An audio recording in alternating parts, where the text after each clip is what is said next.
There was a man once just like you or me who thought a second chance was a blank canvas. He figured if he picked up the brush and started painting in a new city, with a new job, hell, even a new coffee mug, that the old portrait would just fade away. He believed you could outrun a memory, bury a regret so deep it wouldn't cast a shadow. He was wrong.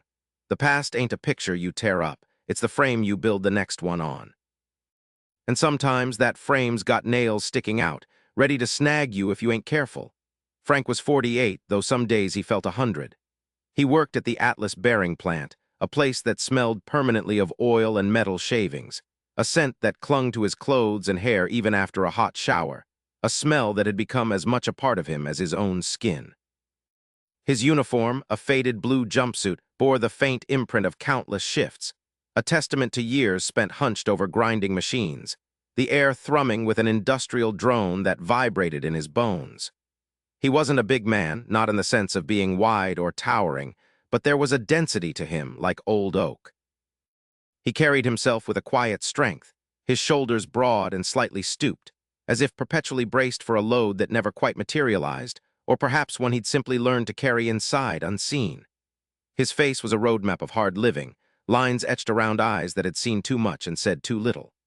They were a muted gray, those eyes, observant but rarely revealing, like windows behind which the blinds were usually drawn, keeping the world out and whatever lay within hidden. His hands, Frank's hands, were the truest storytellers. Knuckles scarred, fingers thick, calloused from years of gripping wrenches, feeding steel and wiping sweat from his brow.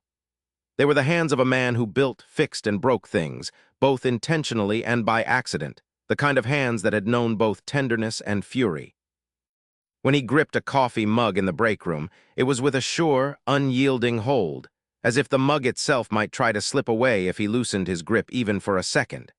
He didn't talk much, Frank didn't. Most folks at the plant mistook it for gruffness, or maybe just plain unfriendliness. They'd nod, grunt a greeting in the morning chill of the parking lot, and he'd return it in kind, a low rumble from deep in his chest, sometimes accompanied by a brief, almost imperceptible dip of his head. But underneath that quiet exterior was a man who listened, who watched with an intensity that often went unnoticed. He saw the flicker of worry in a young guy's eyes when he got a call from home, noticed the way old man Henderson always packed an extra sandwich for the stray cat near the back gate.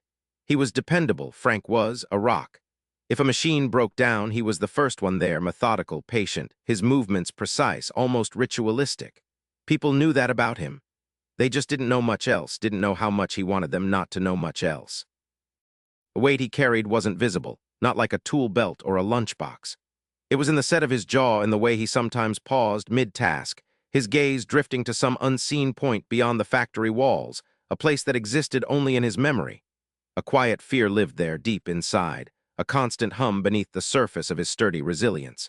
The fear of repeating past mistakes, of the shadow that never quite lifted, no matter how many layers of new life he tried to pile on top of it.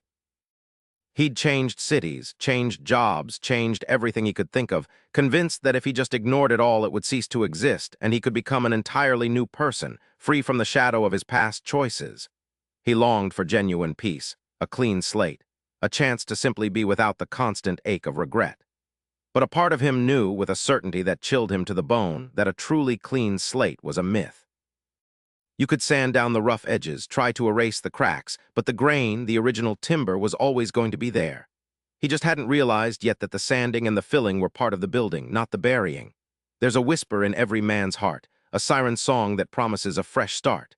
A chance to wipe the slate clean, to step out from under the shadow of yesterday, to be someone new, unburdened. We all chase that dream, don't we? This idea that a second chance means an empty canvas, a blank page where the mistakes of the past simply vanish like smoke. But life, it ain't a magic show. The truth is harder, tougher, more persistent than any dream. It's this: starting over doesn't erase the past. It builds upon it. It's like trying to build a new house on old ground, the foundation's already there, for better or worse. You gotta contend with it. You gotta work with what you got. And for a long, long time, Frank, he didn't get that. Not really. He thought he could just pack up his regrets and leave them in the dust of a forgotten highway. Frank was 48, a factory worker, same as he'd been for 20 years, only in a different state now, a different plant, a different name on the mailbox. He was a man made of good, hard clay, weathered by sun and rain, but not broken. You could see it in the way he carried himself, shoulders broad, a slight slump that wasn't weakness but the natural settling of a man who'd borne heavy loads, seen too many years turn into too many more. His face was a roadmap of forgotten battles, lines etched around his eyes not just from squinting at blueprints but from unspoken worries, the kind that settled deep into the bone. A pervasive sense of self-blame was etched there, a subtle tightening around the mouth, even when he tried to smile. It was a face that rarely softened, guarding against the world and against himself. His hands, those were the real story. Calloused, scarred, knuckles thick as walnuts, they were workers' hands, honest hands. They told you of a life lived by brute force and quiet perseverance, hands that built, repaired, provided. Hands that could dismantle a broken machine and put it back together again, humming. But they were also hands that held onto things too long, and maybe, just maybe, had pushed away the very things they should have held closest. They never rested, always finding something to grip, to fix, to steady, as if constant movement could ward off the stillness where regrets thrived. His work vest, always clean, hung a little loose on his frame, a testament to long hours and lean meals, but his posture was firm, unyielding, as if the very act of standing straight was an act of defiance against the weight he carried. He was meticulous, almost to a fault, everything in its place, every screw tightened, every surface wiped clean, as if imposing order on the world around him could somehow bring order to the chaos within. His eyes, though, they were the giveaway. Gray like the dawn before the sun's fully committed to rising, they held an ancient weariness, a knowledge of struggle that no amount of sleep could quite erase. They were watchful always, taking in everything, giving away little. He was a man who listened more than he spoke, and when he did speak, it was usually to ask a practical question or offer a solution, never an opinion on the weather or the local football team. To strangers, he was gruff, withdrawn, a block of granite. But if you earned his trust, if you watched him long enough, you'd see the deep currents running beneath that quiet surface, the unwavering resilience, the incredible capacity to endure hardship. And also, the profound loyalty that, once given, was almost impossible to shake, even if he often felt unworthy of receiving it himself. He knew what it was to be let down, to be the one who let others down, and that made his own dependability an almost sacred pact with himself, a quiet penance he paid daily, hoping in some unspoken way it might make amends for the ghosts he couldn't outrun. Every day began the same way, before the first hint of color smeared across the eastern sky. The alarm, a cheap digital clock with glowing red numbers, buzzed precisely at 5:00 a.m. It wasn't a gentle wake-up. It was a jolt, a sharp crack in the pre-dawn quiet of his small house. Frank would swing his feet to the cold linoleum, the chill a familiar slap that announced the start of another identical day. His home was a monument to practical necessity. A tidy, single-story box in a neighborhood that had seen better days but held its own with stubborn pride. Inside, it was sparse. A worn sofa, a sturdy kitchen table, a bed that made no apologies for its age. Everything was clean, almost sterile, the surfaces wiped down with an obsessive thoroughness that left no speck of dust, no lingering trace of disorder. It was the kind of neatness that didn't invite comfort so much as insist on control. The first ritual of his day was coffee, strong, black, and brewed in a percolator that burbled and hissed with the slow, deliberate rhythm of an old man clearing his throat. He'd stand by the window, mug in hand, watching the streetlights cast long, yellow shadows onto damp pavement, the only sound the mechanical gurgle of the coffee maker and the distant, almost imperceptible hum of the awakening city. No music, no radio, just the quiet. The kind of quiet that, for Frank, was less a comfort and more a hollow space where other sounds used to be. Sounds like laughter, like hurried footsteps, like the morning rush of a family getting ready for school and work. He'd shut those memories down hard before they could fully form. By 5:45 a.m., he was out the door, the chill of the morning air hitting his face. His old pickup truck, reliable as a hammer, grumbled to life, its engine a familiar complaint against the cold. The drive to the factory was a blur of familiar turns and still sleeping houses. Another 30 minutes later, he'd be punching the clock, the metal clink of the time card a dull punctuation mark on the start of his shift. Inside the factory, the air was thick with the smell of grease, metal, and something vaguely acrid. The relentless din of machinery was a constant companion, a ceaseless, grinding roar that vibrated through the floor and up into his bones. Frank worked on the assembly line, a job that required precision, endurance, and not much thought. He'd stand for 8, sometimes 10 hours, repeating the same motions. Lift, align, fasten, check. Lift, align, fasten, check. Each bolt tightened, each component placed, a small, tangible contribution to a finished product he would never own, never even think about once it rolled off the line. It was honest work, hard work, and it paid the bills. The bills were another constant companion. Piled neatly on the corner of his kitchen table, they represented a quiet, ongoing battle.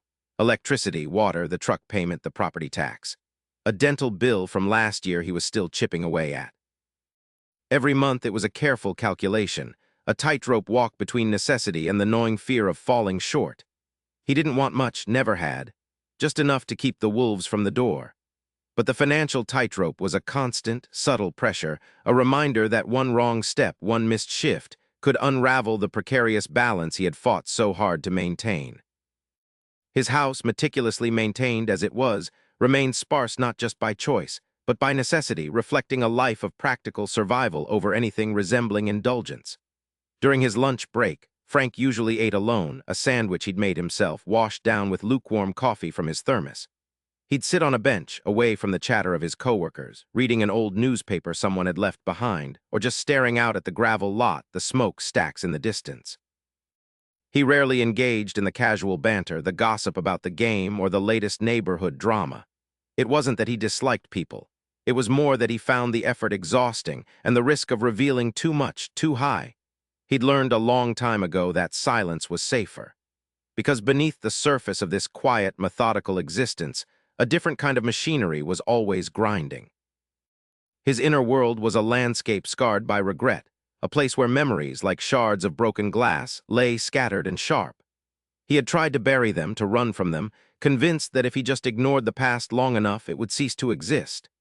He'd moved cities, changed his entire life's trajectory after the family fallout, after the divorce, after the self-destructive choices that had torn everything apart.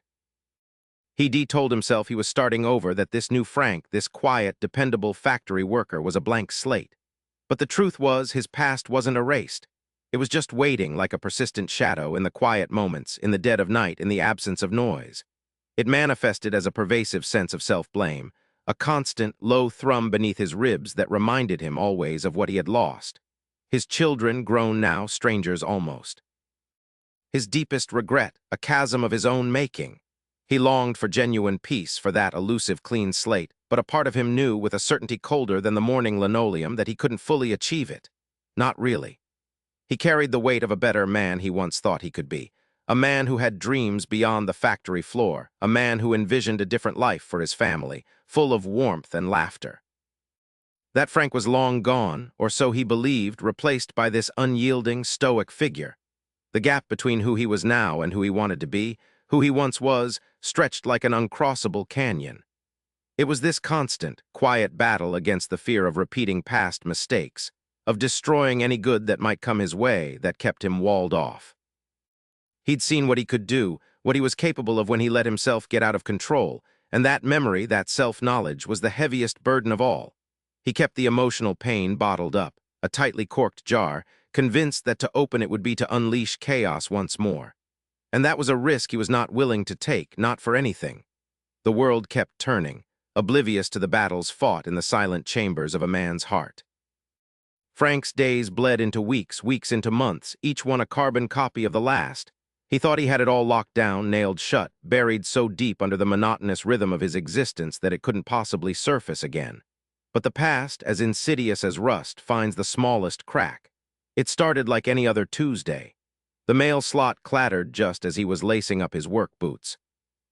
He usually left it, ignored it until later, but something pricked at him this morning, a faint, unnameable whisper. He bent down, scooped up the usual bills, the junk flyers, and one small, plain manila envelope, unmarked, no return address. It felt lighter than it should have, not like a bill, not like a letter, just light.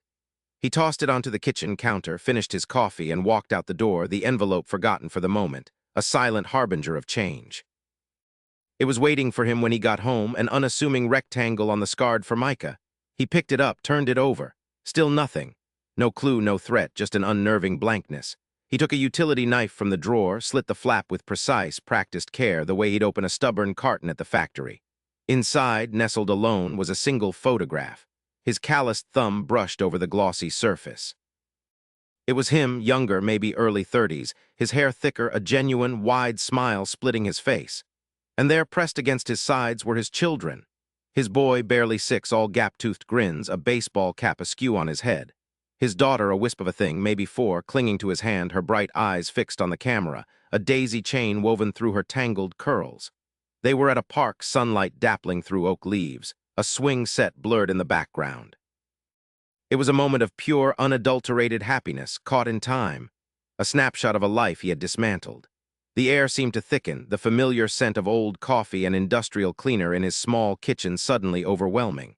It wasn't an accusatory photo, not vengeful. It was simply present. A raw, unvarnished piece of his history, delivered without comment, without judgment, just a stark, undeniable truth. He stared at it, the creases around his eyes deepening, the faint scar above his brow catching the dull overhead light. He hadn't forgotten this moment, not entirely. He had simply filed it away in a box marked, "Too painful," convinced that out of sight meant out of mind. The anonymous sender had done nothing more than lift the lid. The past wasn't erased. It was merely dormant, waiting. Later that night, the house was a tomb. The kind of quiet that buzzes in your ears, the kind that swallows sound whole. Frank was awake long after the last street lamp flicker had dissolved into the deep black. 3 o'clock, the witching hour. He was sitting at the kitchen table, the photograph laid out before him, a single unshaded bulb above casting harsh shadows. He hadn't bothered to turn on the TV, hadn't even thought to. His mind, usually a fortress of deliberate thought suppression, was a battlefield. This was it. This was the moment. He finally saw the wreckage, not through a blurred rearview mirror, but head-on. He hadn't run from his past. He just dragged it along, a silent, invisible weight, all these years. He had meticulously built this new life, brick by brick, from the rubble of the old one, but he hadn't cleaned up the foundation. He just built over it, hoping the rot wouldn't spread. What had his life become? A meticulous routine, a predictable rhythm, a quiet solitude that he had convinced himself was peace. But it wasn't peace. It was a prison built of fear and regret, a self-imposed sentence for crimes he couldn't forgive himself for. He thought changing cities, changing jobs, burying memories would make him new. He saw now that it only made him hollow. He traced the outline of his daughter's smiling face with a trembling finger, then his son's. He remembered the feel of those small hands in his, the trust in those bright eyes. He had traded that for what? For the cold comfort of isolation, for the illusion of control, for a life where nothing could truly hurt him again because he had already cut himself off from everything that mattered. He saw the foolishness of it all, laid bare under the unforgiving glare of the kitchen light.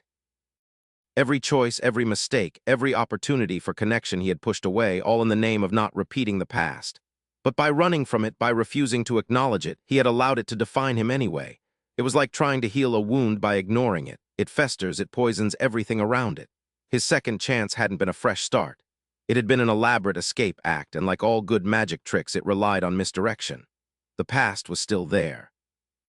It had just been hiding in plain sight, etched into his face, stooped in his shoulders, a silent testament to the man he was and the man he had failed to be.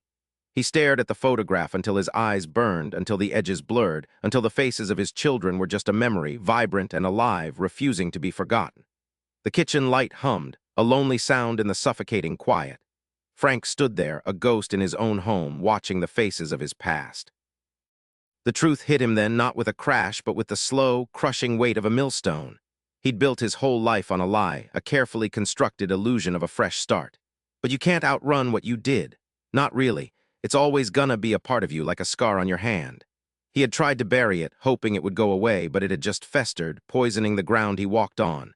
That wasn't freedom, that was just a different kind of prison. A long, shuddering breath escaped him, the kind that feels like it's scraping the inside of your ribs on the way out. "Enough!"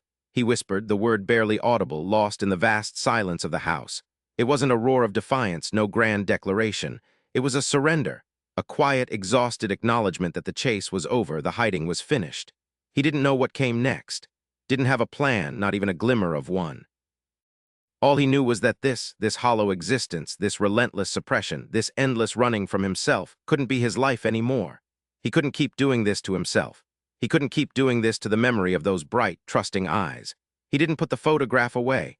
Not back in the drawer, not in the anonymous envelope, not anywhere hidden.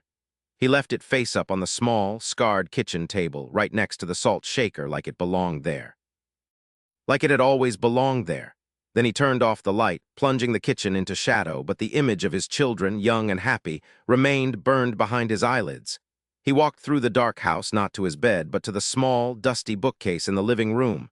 His fingers brushed over spines of old paperbacks he hadn't touched in years, looking for something he couldn't quite name.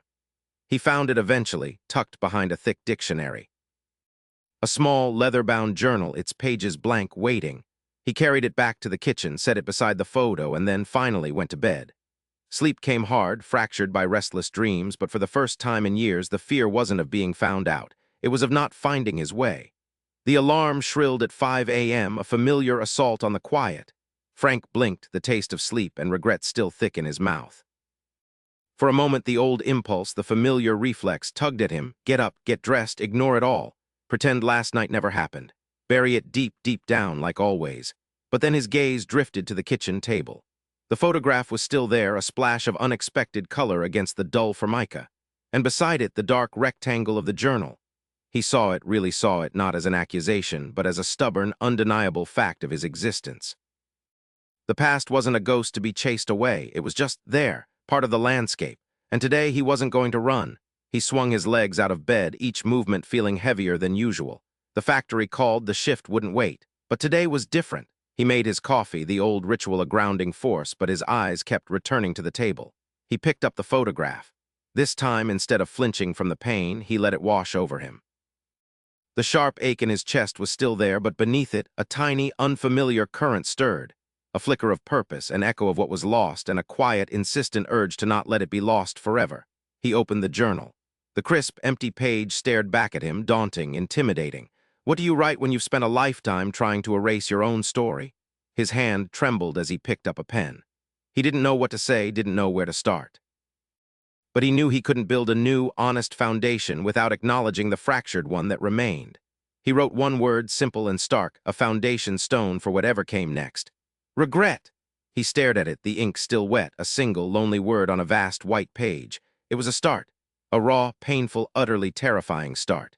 He closed the journal, picked up the photograph, and slid them both carefully into his lunchbox, not to hide them, but to carry them. To acknowledge their presence throughout the day, to build upon that agonizing truth.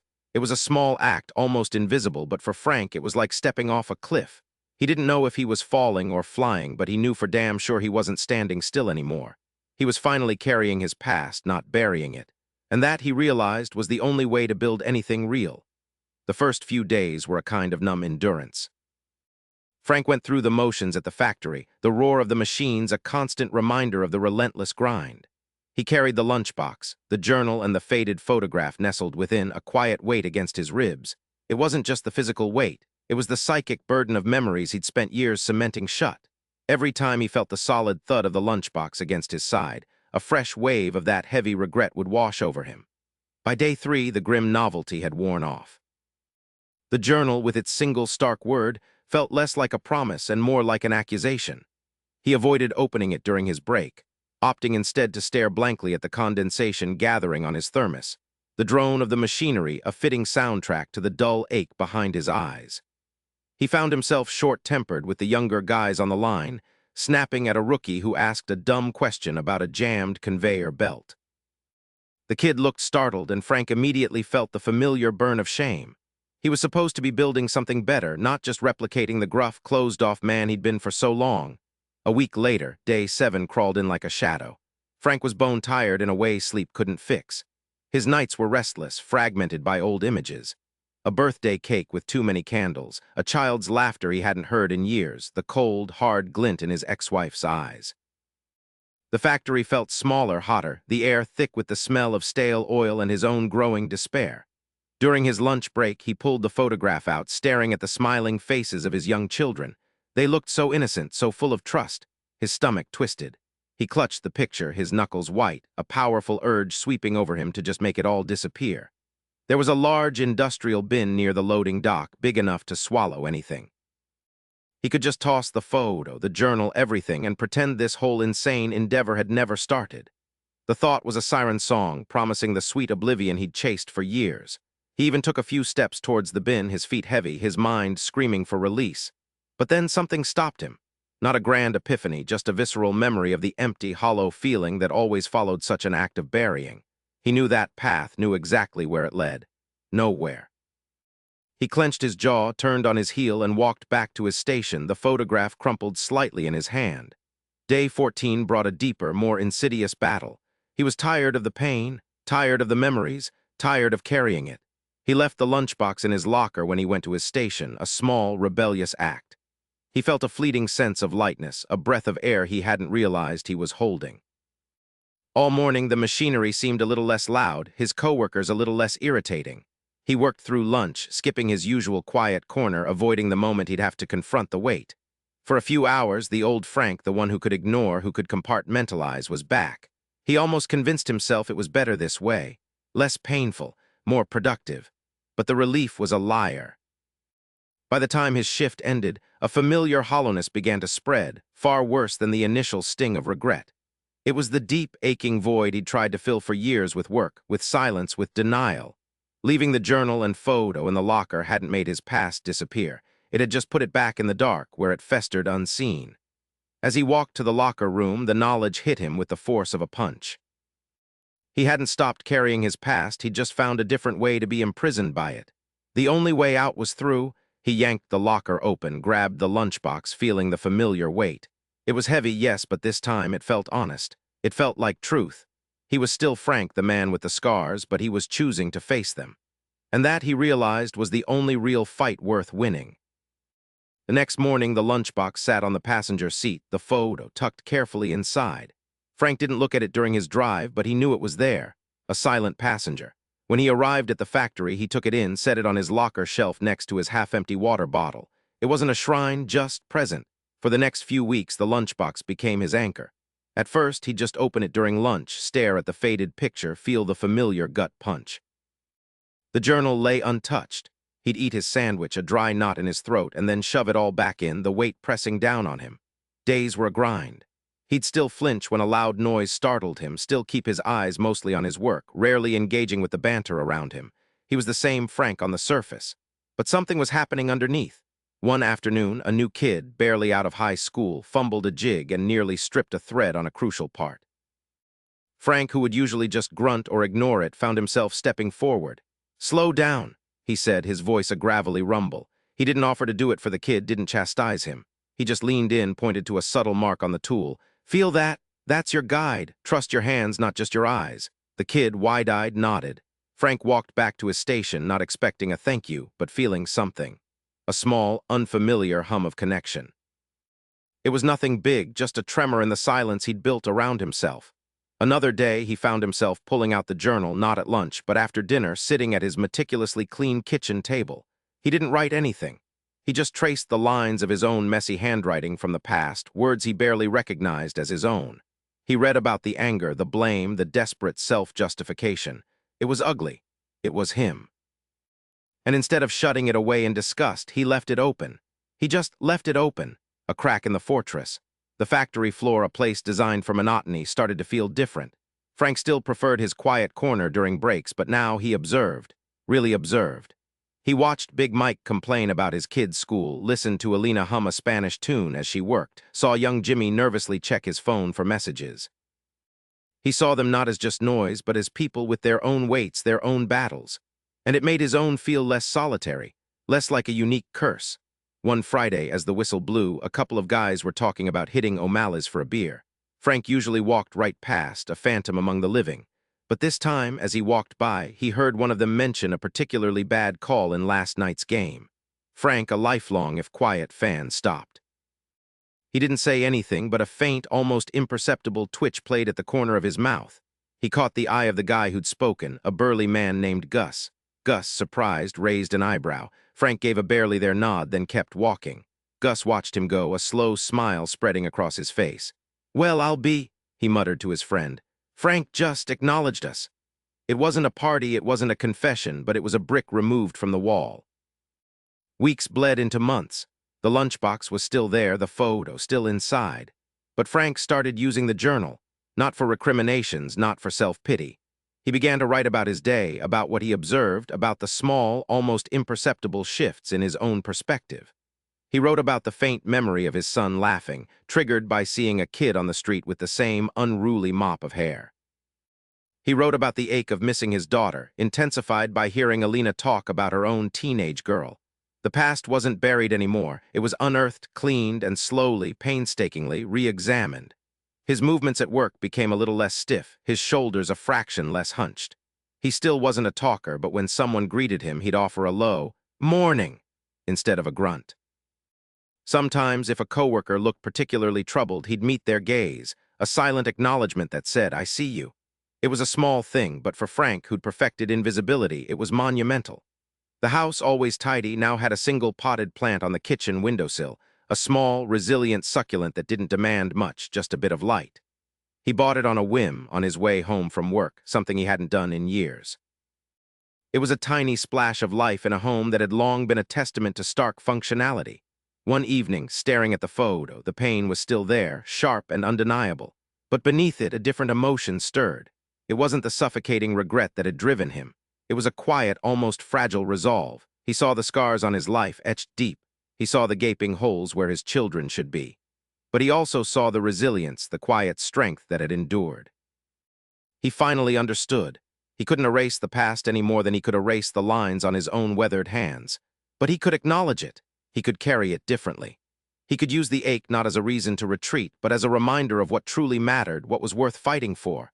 The man in the picture, the younger, happier Frank, wasn't gone. He was still there, buried under layers of pain and self-blame, waiting for Frank to remember him. And for the first time in a long time, Frank wasn't just remembering. He was reaching towards a future built on the rubble of his past, not despite it. The quiet resolve that had begun to stir beneath Frank's pain wasn't a lightning bolt, but more like the slow, steady hum of a heavy machine starting up. It wasn't a sudden transformation, but a barely perceptible shift, like the first pale hint of dawn bleeding into the deepest dark. One morning, nearly a month after the photograph arrived, Frank was at the time clock, his fingers hovering over the punch card. Old man Henderson, who usually just shuffled past, grunted a barely audible, "Morning, Frank." Instead of his usual practiced silence, Frank found himself nodding, a small, involuntary twitch of his chin. "Morning, Hank," he replied, the words feeling foreign on his tongue, a little rusty. Hank paused, then offered a slight, surprised smile before moving on. It was nothing, a ripple in the vast ocean of his solitude, but Frank felt it. Later that week, a new kid on the line was fumbling with a jammed press, frustration evident in the tight set of his jaw. Frank watched him for a minute, then, without thinking, stepped over. "You're trying to force it," he said, his voice lower than usual, less gruff. "See this little catch here? You gotta release it before you pull back." He demonstrated with a practiced flick of his wrist. The young man looked up, surprised, then relief spread across his face. "Thanks, Mr. Frank," he muttered. Frank just nodded, returning to his own machine, a flicker of something resembling satisfaction warming his chest. He hadn't felt that in years. It wasn't about being liked, not really. It was about connecting, even for a moment, to another living soul. The house, always meticulously kept, still hummed with its practical silence. But now, when he returned from work, he didn't just flop onto the worn armchair. He'd check on the succulent, a quiet ritual. He even started taking an extra minute to sit on his small porch, watching the last of the day's light fade, not with a sense of dread, but with a quiet acceptance of the day's end. He wasn't running anymore. He was just sitting, being. The hardest step came one evening, the faded photograph heavy in his hands. He picked up his old, dusty flip phone. His thumb hovered over the worn keypad, hesitating for a long, agonizing moment. The number was etched into his memory, a ghost from another life. His ex-wife's parents' landline, the only way he knew to possibly reach them. He pressed the buttons, his heart thudding a slow, heavy rhythm against his ribs. It rang, once, twice. Then an answering machine picked up, a tinny, unfamiliar voice asking to leave a message. Frank listened, his throat tight, then slowly, carefully hung up. He hadn't spoken a word, but the act of dialing, of reaching out into the void, felt like shedding a layer of lead. He knew it wasn't enough, not by a long shot. But it was a start, a tremor in the wall he'd built around himself. Weeks bled into months. Frank wasn't a new man in the flashy sense. His face still held the deep lines of a life lived hard. His hands were still scarred and calloused. But the weight on his shoulders felt different, less crushing. He still carried his past, but he was learning to carry it like a seasoned packer carries a heavy rucksack, not ignoring the burden but adjusting the straps, finding a way to balance it to make it part of his forward momentum. He started small. He wrote a letter. Not an email, a real letter on a yellow legal pad, his handwriting a careful, deliberate crawl. To his daughter, Sarah. He didn't make excuses. He didn't ask for forgiveness. He just wrote the truth, raw and unvarnished. He told her he messed up, that he was sorry, and that he understood if she never wanted to speak to him again. He confessed he missed her and her brother.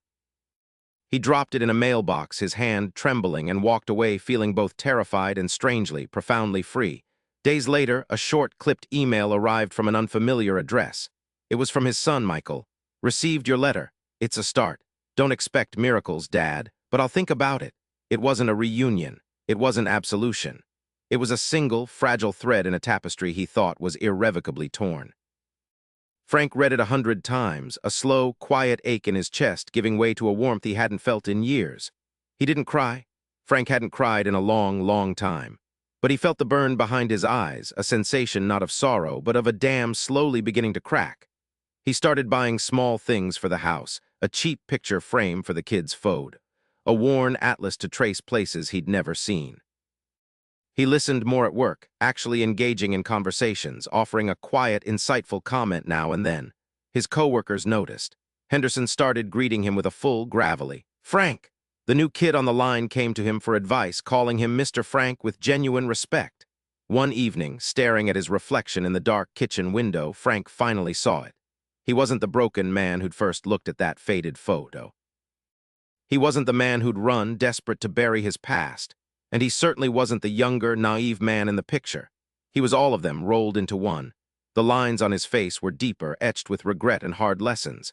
But his eyes, they held a different light, a quiet resolve, a steady, enduring strength that came not from erasing the past, but from finally facing it, owning it, and carrying it forward. He realized then what it meant, this second chance. It wasn't a clean slate. It was never meant to be. It was the same slate, scarred and chipped, but now he was learning to write a better story on it. He couldn't undo what he'd done no more than he could smooth out the permanent scar on his knuckles from a forgotten factory accident. That scar was part of him. It didn't define him, not entirely, but it was a reminder of a moment, a pain, a lesson. He still had regrets, sure. They'd likely never truly leave him. But they no longer chained him to the floor. They were with him, part of the journey like ballast in a ship, making him steady,